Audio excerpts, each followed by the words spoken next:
কুষ্টিয়ার কুমারখালীতে স্থানীয় সাংবাদিকদের সঙ্গে মতবিনিময় সভা করেছেন কুষ্টিয়া জেলা বিএনপির যুগ্ম আহ্বায়ক শেখ সাদী।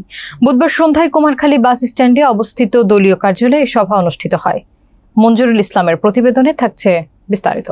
সভায় শেখ সাদী বলেন, তারেক রহমানের নেতৃত্বেই আগামীর নিরাপদ বাংলাদেশ গড়ে উঠবে। দীর্ঘ নির্বাসনেও তিনি জনগণের হৃদয়ে স্থান করে নিয়েছেন। তার রাজনৈতিক প্রজ্ঞা, দূরদর্শিতা এবং সাংগঠনিক দক্ষতায় আগামী দিনে বাংলাদেশ ফিরে পাবে গণতন্ত্র এবং ন্যায় বিচার।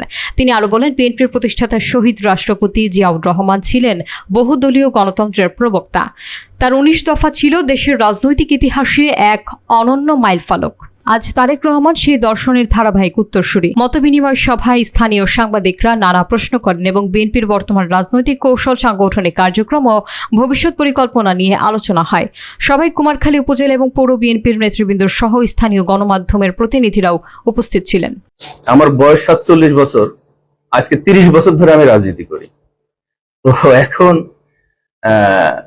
রাজনীতিটা মাঠে আমি ছিলাম খুব কম, কারণ আপনারা জানেন বাংলাদেশের অন্যতম একটি শিল্প প্রতিষ্ঠান হচ্ছে এশীয় গ্রুপ।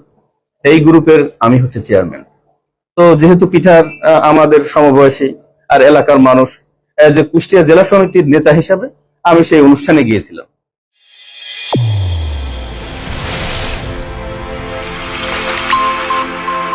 চ্যানেল A1 হৃদয়ের স্পন্দন।